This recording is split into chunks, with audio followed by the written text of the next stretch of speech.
I looked around at where we are and what we're doing, and I thought about how important it is to continue to fight. Because if you look around you and you see all the propaganda, if you look around you and see all the lies we're being sold on a daily basis, it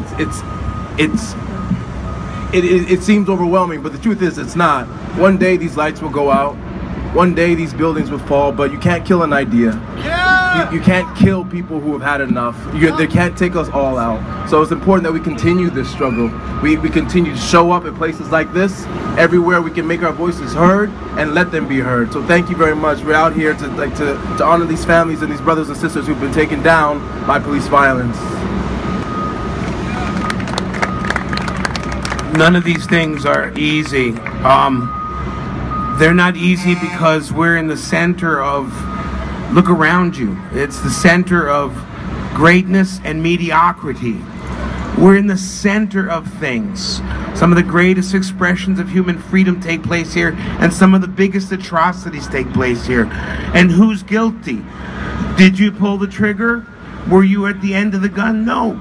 That doesn't mean that we're not guilty. We're not guilty when we don't speak out. Yes. We're guilty if we don't do anything. Yes. We're guilty if we stay silent as these atrocities are committed in our lives and in the lives of our children.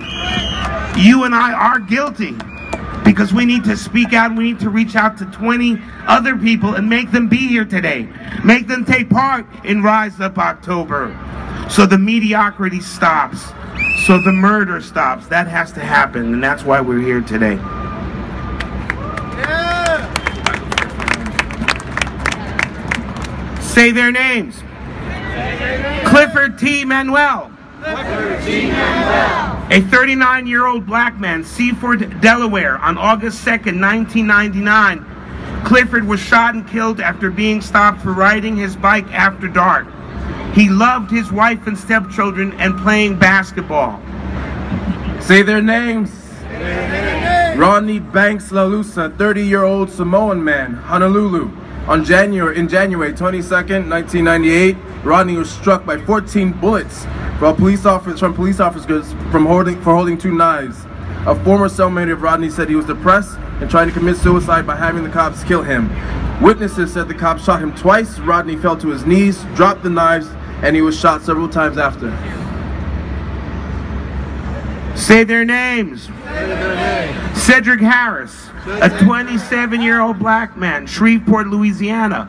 On July 24th, 1998, Cedric, a wheelchair-bound paraplegic, was shot in the back and killed.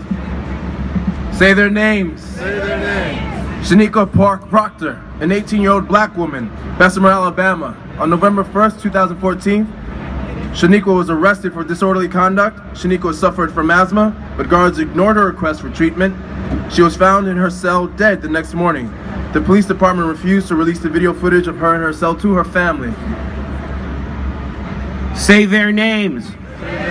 Johnny Anderson. A 42-year-old Latino man, Los Angeles. On July 5th, 2015, Johnny was fixing a bicycle in a vacant house he and his wife were staying in. When the police drove up, he ran away out of fear of the repressive gang injunctions. The police chased and shot him as he surrendered. Say their names. Margaret Laverne Mitchell, a 54-year-old black woman, Los Angeles. In May 21st, 1999, Margaret was a homeless woman and mentally ill. She was stopped by police officers in the street under the suspicion of stealing a grocery cart that she was pushing her belongings in. A police officer went after Margaret and shot her in the back. The police officer claimed that she had a screwdriver and lunged after him. Say their names. Carlos Oliva Sola. A 23-year-old Latino man, East LA. On September 10th, 2013, Carlo was shot and killed by LA sheriffs because he fit the description of someone carrying a gun in the area. Say their names. Idris Stelly, a 23-year-old black man, San Francisco. On June 13th, 2001, Idris, who's known to be mentally ill and armed with a 2-inch blade, was shot 10 times in a movie theater. His girlfriend had called 911 for help, thinking they would know how to deal with him during his episode. Say their names.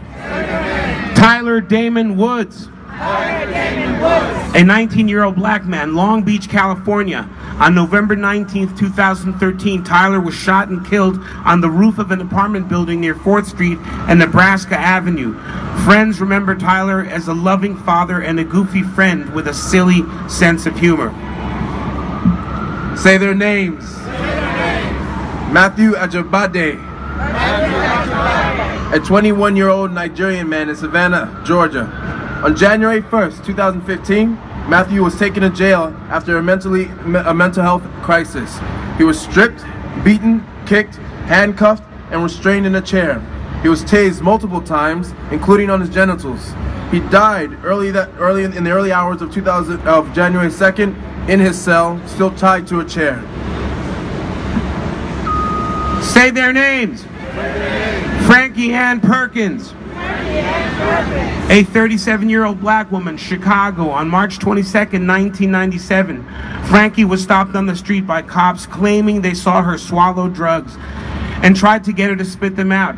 She was strangled to death, and autopsy photos showed bruises on her face and rib cage. No drugs were ever found. Say their names. Shakir McNear, a 16-year-old black teenager, Fayetteville, North Carolina. On October 13th, 2013, Shakir was shot and killed by police who were responding to a domestic disturbance call.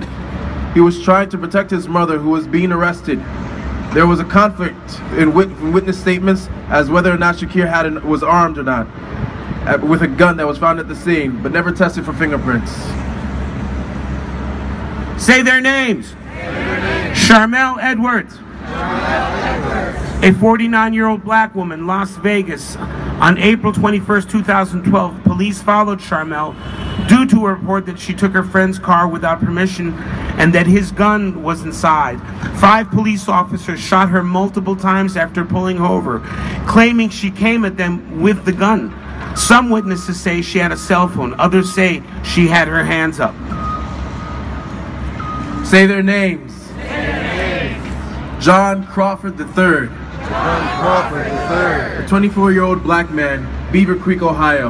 On August 5th, 2015, John was in Walmart with his girlfriend and picked up a toy BB rifle. A customer called 911. Surveillance video showed that the cops shot John within a second without even giving him orders to drop the gun, the BB gun. Say their names. Jerome Murdoch. A 56-year-old black man, Rikers Island. On February 15, 2014, Jerome was arrested for sleeping in a stairwell to avoid inclement weather and sent to Rikers because he was unable to make bail. His cell's temperature exceeded 100 degrees, and when checked upon 4 hours later, he was found dead with an internal temperature of 103 degrees. Say their names. Dewana Johnson, a 43-year-old black transgendered woman in Memphis, Tennessee.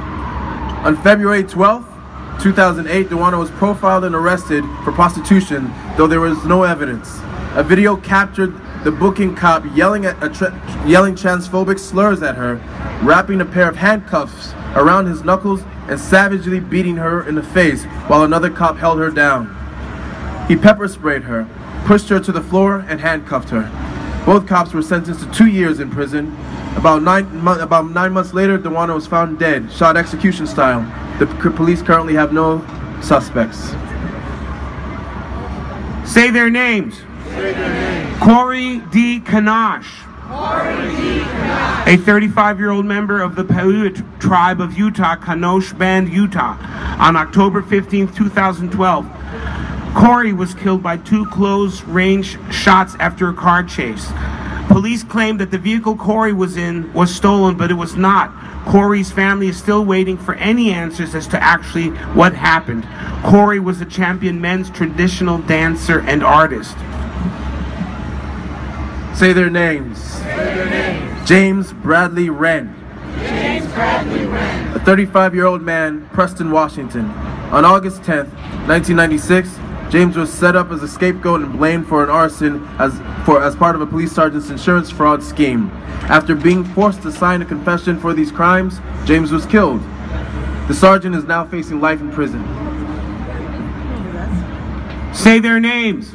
Say their names. Frank Lee Smith. Frank Lee Smith. A 50-year-old black man, North Florida, on January 30th, 2000. Frank died of cancer after spending 14 years on death row, convicted for the rape and murder of an 8-year-old girl, which he did not commit. He died in prison 10 months after being exonerated on December 15th, 2000. Say their names. Say their names. Antonio Golden. An 18-year-old black teenager, Linwood, California. On February 19th, 1997, Antonio was shot twice in the back by sheriffs while riding his bike. Who handcuffed him after they shot him and let him die on the scene. He was scheduled to leave on July 9th for boot camp with the U.S. Navy. Was sort of remind you what was so beautifully said earlier by Eve. These aren't names. These are people. These aren't just letters on pages. These are human beings whose lives were cut short by police officers. This is not a drill. This is the real thing. We must act, we must rise up, and we must take back our lives. I would go a step further. I would encourage us not to be distracted by putting all the focus on police, but it's a much larger system that they're systematic of.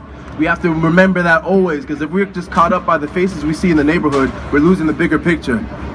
All right. By the way, I just want to take a moment and say, in the past 2 days, 2 deaths have rocked this world. The death of the police officer in Harlem was a tragedy.